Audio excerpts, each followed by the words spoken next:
ایک لفظ بہت ہر چوتھا کامنٹ ہوتا ہے، بڈھی گھوڑی لال لگام، بڈھی گھوڑی لال لگام، بڈھی گھوڑی لال لگام۔ السلام علیکم خواتین و حضرات، میں ہوں آپ کا میزبان سمیر۔ تو آج کی نئی پروگرام میں ہم آپ کو خوش آمدید کہتے ہیں۔ دوستو آج بھی ہمارے پاس بہت زبردست قسم کے ٹاپکس ہیں جن کو ہم نے ڈسکس کرنا ہے، لیکن آپ لوگوں کو یہی کہوں گا کہ ان سارے ٹاپکس میں آپ کو کچھ نہ کچھ سیکھنے کو ضرور ملے گا۔ تو آج ہم سب سے پہلے بات کریں گے ہینا بیات کے بارے میں۔ تو جیسا کہ آپ سبھی جانتے ہیں کہ ہینا بیات آئے دن کہیں نہ کہیں کچھ نہ کچھ ایسا بول دیتی ہیں، یا تو وہ یو ٹرن لے لیتی ہیں اور یا پھر کچھ ایسا ضرور بولتی ہیں کہ جس کی وجہ سے ان پر ڈسکس کرنا پڑتا ہے۔ ابھی ریسنٹلی ایک انٹرویو میں انہوں نے کہا کہ ہمارے ہاں ہر پروجیکٹ میں، ہر ڈرامے میں، ہر اسکرپٹ میں یہ لکھا ہوتا ہے، اور میں پڑھ کر بڑی حیران ہوتی ہوں کہ لکھا ہوتا ہے تم فریش ہو جاؤ، میں تمہارے لیے کھانا لگاتی ہوں۔ کبھی یہ ماں بول رہی ہوتی ہے، کبھی بہن بول رہی ہوتی ہے، کبھی بیٹی بول رہی ہوتی ہے، کچھ نہ کچھ جو ہے ایسا لازمی ہوتا ہے ہر ہمارے ڈرامے میں کہ تم فریش ہو جاؤ۔ اور میں رائٹرز کو یہی کہوں گی کہ اگر تمہیں انگلش نہیں آتی تو تم ایسا لفظ کیوں لکھتے ہو جو کہ انگلش میں بہت برا سمجھا جاتا ہے۔ ہر اسکرپٹ میں یہ لکھا ہوا ہوتا ہے تم فریش ہو کر آ جاؤ، تمہیں چائے بناؤ۔ ارے بھائی، انگریزی زبان میں فریش ہونا بڑی غلط بات ہوتی ہے۔ ہینا بیات زیادہ تر باہر رہتی ہیں اور اچھی پڑھی لکھی ہیں، پڑھی لکھی ہو نہ ہو، ان کی انگلش جو ہے وہ بہت اچھی ہے۔ لیکن جب میں نے یہ سنا تو میں نے اپنے پڑھے لکھے لوگوں سے، دوستوں سے، سہیلیوں ساروں سے پوچھا کہ یار جو آپ مجھے یہ بتاؤ کہ یہ فریش ہو جاؤ میں کھانا لگاتی ہوں، اس میں کیا برا ہے؟ تو انہوں نے کہا کہ نہیں، اس طرح تو کچھ بھی برا نہیں ہے کہ تم فریش ہو جاؤ تو میں تمہارے لیے کھانا لگاتی ہوں۔ یہ تو انہوں نے اپنے آپ کو صرف ایک بار پھر سے ہائی لائٹ کرنے کے لیے یہ بات بولی ہے۔ برا یہ تب ہوتا ہے جب آپ یہ کہہ رہے ہو کہ تم میرے ساتھ فریش ہونے کی کوشش نہ کرو، تو میرے ساتھ فریش ہونے کی کوشش نہ کرو، اس کا مطلب یہ ہے کہ مجھے ہراس کرنے کی کوشش نہ کرو، میرے ساتھ فزیکل ہونے کی کوشش نہ کرو۔ سمجھ آ رہی ہے نا؟ یا کھل کے سمجھاوا؟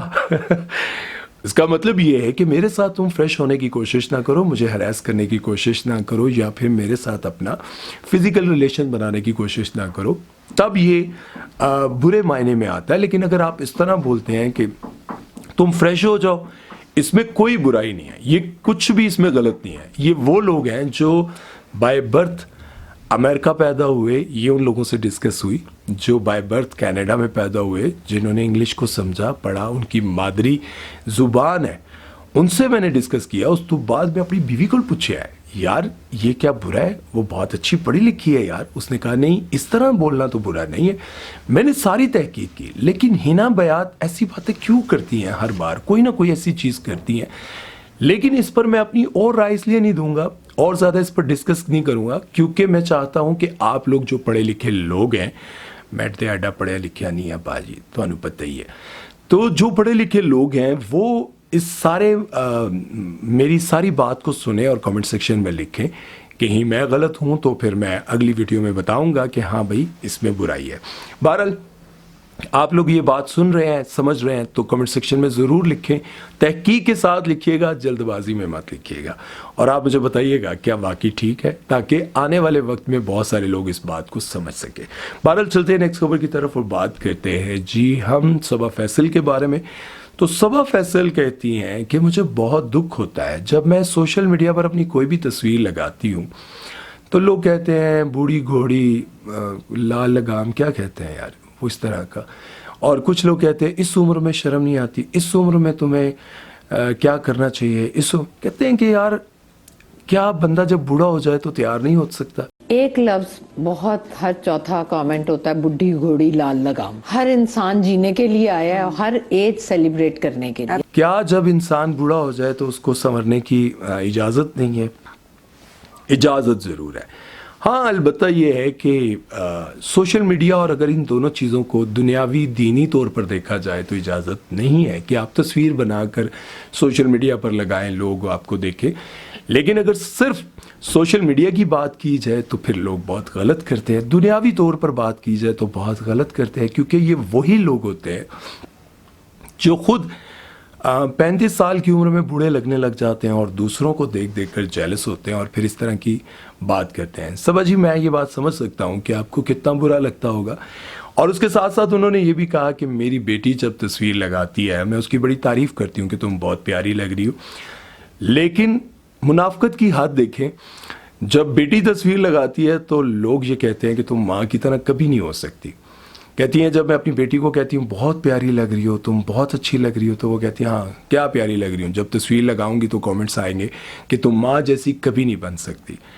اب اس پر بھی میں آپ کو بتاتا ہوں کہ آخر ماں جیسی کیوں نہیں لگ سکتی۔ دیکھیں ماں جو ہے وہ، ہم بہت چھوٹے چھوٹے تھے، شاید اس وقت پیدا بھی نہ ہوئے ہوں، تب سے وہ پی ٹی وی پر آتی تھی نیوز کاسٹر کے طور پر، تب سے انہوں نے اپنے کیریئر کا آغاز کیا اور کام کرتے کرتے کرتے انہوں نے اچھا پیسہ کمایا، خود کو مینٹین رکھا۔ اس کے بعد سرجریز دیکھیں، اس ایج میں انہوں نے ایک بہت بڑی سرجری کروائی تھی جس پہ جتنی بھی جھریاں ہوتی ہیں، چیزیں ہوتی ہیں، ان کو کاٹ کوٹ کر دوبارہ سے فکس کر دیا جاتا ہے، جس طرح سے بشریٰ انصاری جی نے بھی کروائی تھی۔ اور ان ساری سرجریز کا مقصد کیا ہے کہ اپنے آپ کو مینٹین رکھنا۔ آپ دیکھیں بشریٰ انصاری 75 کی ہیں میرا خیال ہے، یا 70 کی ہیں، اس کے درمیان ایگزیکٹ مجھے یاد نہیں، لیکن دیکھ لیں انہوں نے اپنے آپ کو کتنا مینٹین رکھا۔ اور آج سے کچھ دن پہلے جب انہوں نے بہت ہی رومانٹک انداز میں ایک گانے پر ویڈیو لگائی تھی تو لوگوں نے ان کو بھی یہی کہا تھا بوڑھی گھوڑی لال لگام اور اس طرح کی چیزیں، بہت تنقید کی تھی۔ تو انہوں نے بھی یہ کہا تھا کہ یار کیا اس عمر میں تیار نہیں ہو سکتی، میرے جذبات نہیں ہیں، میں اس طرح کی ویڈیوز نہیں بنا سکتی۔ تو بالکل بنا سکتی ہیں۔ اور ویڈیوز کی بات کی جائے تو آج کل کوئی ایسا گھر نہیں ہے بھائی، آج کل کسی کو منع کرے نا، آپ کی بیٹی ٹک ٹاک بناتی ہے۔ فار ایگزامپل میں اپنے کسی رشتہ دار کو کہتا ہوں یار بچیوں کو ٹک ٹاک نہیں بنانی، کیا ہو گیا یار، تھوڑا اچھا سوچو، بڑا سوچو، ٹک ٹاک نہیں بنانی، کیا ہو گیا، بچے کا ٹیلنٹ ہوتا ہے۔ آج کل کوئی ایسا گھر، بہت کم گھر ہے، ہوں گے آپ میں سے بہت سارے ایسے لوگ ہوں گے جو اپنے بچوں کو، اپنی بچیوں کو ولگیرٹی سے بچانے کی کوشش کرتے ہیں، جو اپنے بچوں کو سیدھے راستے پر لگانے کی کوشش کرتے ہیں اور دن رات اسی چیز میں کھپتے رہتے ہیں۔ اور لوگ کہتے ہیں کہ تم بہت فکر کرتے ہو اپنے بچوں کی، بہت فکر کرتی ہو اپنے بچوں کی، بہت سارے ایسے لوگ ہوں گے، لیکن اس چیز کو تو برا سمجھا ہی نہیں جا رہا آج کل کہ کوئی لڑکی سوشل میڈیا پر اپنی تصویریں نہیں لگا رہی۔ اچھا تم نہیں لگاتی، کتنی حیرت کی بات ہے، تمہارا فیس بک نہیں ہے، تمہارا انسٹا نہیں ہے، تمہارا ٹک ٹاک نہیں ہے، تم پوسٹ نہیں لگاتی، یہ برا سمجھا جا رہا ہے۔ یہ برا نہیں سمجھا جا رہا کہ تم ڈانس کر کے ویڈیوز لگا رہی ہو، اس کو تو آج کل برا سمجھا ہی نہیں جاتا۔ بہرحال وہ کہتی ہیں کہ اس عمر میں کیا تیار ہونے کی اجازت نہیں ہے، اس عمر میں انسان جوانی میں اگر اپنے آپ کو سنوارتا ہے تو بڑھاپے میں ہر ایج میں ہر انسان کا دل کرتا ہے۔ جس طرح جویریہ عباسی نے شادی کی تھی، منگنی کی تھی، تو لوگوں نے ان کو بھی تنقید کرنا شروع کر دی تھی کہ بوڑھی عورت ہے اور اس وقت اپنی منگنی کی تصویریں لگا رہی ہے اور شادی پہ فنکشن کر رہی ہے، سیدھی سیدھی تو نکاح کر دے، ٹوٹ جا۔ تو اسی طرح سے ماہرہ خان کے بارے میں بھی یہی کہا گیا کہ اب تمہاری عمر ہے یہ اتنی بڑی شادی کرنے کی۔ تو بھائی یار انسان کا اپنا ایک خواہش ہوتی ہے، کیا پتہ پہلی شادی پر ان کو وہ خوشیاں نہ مل سکی ہوں جو اب 50 سال کی عمر میں انہوں نے شادی کر کے وہ خوشیاں حاصل کی ہیں۔ بہرحال اس بارے میں آپ لوگ اپنی رائے ضرور دیجیے گا اور آپ کو یہ بتانا ہوگا کہ آپ واقعی اس عمر کے حصے میں اگر آپ دنیاوی طور پر صرف دیکھیں تو آپ کو اس طرح سے لوگوں کو تنقید کرنا یا برا بھلا کہنا کیسا لگے گا۔ چلتے ہیں نیکسٹ خبر کی طرف، وہ بات کرتے ہیں ایک ایسے سنگر کے بارے میں جن کو آپ نے بہت سنا ہوگا، بہت دیکھا۔ ان کا ایک گانا تھا، پیار سے چہرے کا صدقہ بھی اتارا کیجے، بڑا مشکل گانا ہے یار، یہ تو صحیح پراپر سنگر ہی گا سکتے ہیں۔ چاند سے چہرے کا صدقہ بھی اتارا کیجے۔ نام ہے ان کا استاد رفاقت علی خان۔ وہ کہتے ہیں کہ پاکستان میں ایک ایسا ادارہ بھی ہے جہاں پر وہ کسی فنکشن میں بلاتے ہیں۔ ایک پوڈ کاسٹ میں انہوں نے کہا، بٹ صاحب کے پوڈ کاسٹ میں انہوں نے کہا کہ کسی پروگرام میں وہ بلاتے ہیں تو فنکاروں کو تذلیل کر کر کے، ان کو بے عزت کر کر کے ایسے بٹھایا جاتا ہے، ادھر بیٹھ جاؤ، نیچے زمین پہ بٹھا دیتے ہیں ان کو۔ مطلب ان کو یہ محسوس کرایا جاتا ہے کہ تم تو مراسی ہو، تمہاری کیا عزت ہے۔ ایک ایسا ادارہ ہے جب وہ کسی فنکشن کے لیے یہاں پر گوانے کے لیے وہاں پر بلاتے ہیں تو ایسی اس کی انسلٹ کرتے ہیں کہ انسان مجبور ہوتا ہے۔ وہ کہتے ہیں یہ سب کچھ میں نے بھگتا ہے، آج سے کئی سال پہلے میں نے سب کچھ بھگتا ہے۔ اور اس کے ساتھ ساتھ انہوں نے یہ بھی کہا، یہ ویسے اس بارے میں آپ لوگ بتائیے گا کہ جب انسان کے ساتھ ایسا ہو رہا ہو، ایک طرف آپ باہر آتے ہیں، دنیا آپ کی دیوانی ہوتی ہے، آپ کے فین آپ سے ملنا چاہتے ہیں، آپ کے گانے سپر ہٹ گانے، اور آپ نے رفاقت علی کا کون سا گانا سنا ہے؟ انڈیا میں تو انہوں نے بہت سارے گانے گائے ہیں، بہت پوری دنیا میں جا کر انہوں نے گایا ہے، لیکن ان کو اس بات کا دکھ ہے کہ پاکستان میں اس طرح سے ایک ادارہ ہے جو ایسی مطلب کیا کہتے ہیں ایسا ذلیل کرتا ہے کہ اس کے بعد دل ہی نہیں کرتا کہ انسان کبھی اپنے آپ کو فنکار کہے. بہرحال اس کے ساتھ ساتھ انہوں نے یہ بھی کہا کہ ہم انڈیا گئے, میں اور علی ظفر کھڑے تھے اور سامنے کترینہ کیف آ گئی. تو کہتی میں بہت ہمبل ہوا اور علی ظفر بہت سٹائل میں اکڑ سے ہی کھڑا رہا. علی ظفر کامیاب ہو گیا اور میں ہمبل رہا, بہت عاجزی میں رہا اور میں ناکام ہو گیا. ان کا کہنے کا مقصد یہ تھا کہ جب آپ اپنے آپ کو تھوڑا فیل کرواتے ہو کہ میں کچھ ہوں, تب آپ کو رسپیکٹ ملتی ہے, اور اگر آپ بہت عاجز ہو جاتے ہو تو آپ کو عزت نہیں ملتی, آپ کو ذلت اور رسوائی ملتی ہے, آپ کو کامیابی نہیں ملتی. اگر آپ نے کامیاب ہونا ہے, اپنے آپ کو کچھ بنانا ہے, کچھ شو کرنا ہے, تو آپ کو اکڑنا پڑتا ہے. بہرحال یہ جس پر گزری ہوتی ہے وہی سمجھ سکتا ہے کہ وہاں پر اس کو کیا کرنا چاہیے تھا. اگر علی ظفر اپنے سٹائل میں کھڑے رہے اور آپ نے بہت جھک کر ایسے اس سے ملا تو آپ کو شاید انہوں نے وہ رسپیکٹ نہیں دی کترینہ کیف کے سامنے, اور علی ظفر کو مل گئی, علی ظفر کامیاب ہو گئے. حالانکہ انڈیا میں کام تو آپ نے بھی بہت کیا, رسپیکٹ تو آپ کو بھی بہت ملی. لیکن اس بارے میں آپ لوگوں کی کیا رائے ہے؟ اگر پاکستان میں یہ سب کچھ ہوتا ہے تو کیا یوں کرنا چاہیے؟ چاہے وہ سنگر ہوں, مراسی ہوں, نہ ہوں, کچھ بھی ہوں, لیکن انسان تو ہیں, اور انسان کے اوپر کسی اور کو ترجیح دینا کہ تم بہت اعلیٰ ہو, بہت اعلیٰ انسان ہو اور یہ بہت ہی بیکار کیڑے مکوڑے ہیں. تو اس بارے میں آپ لوگوں کی کیا رائے ہے ضرور بتائیے گا. چلتے ہیں نیکسٹ خبر کی طرف. وہ بات کرتے ہیں شازیہ منظور کے بارے میں. شازیہ منظور کو ایک پروگرام میں بلایا اور ان سے کہا کہ آپ کو مبارک ہو, آپ کی شادی ہوگی, آپ نے اناؤنس کیوں نہیں کیا؟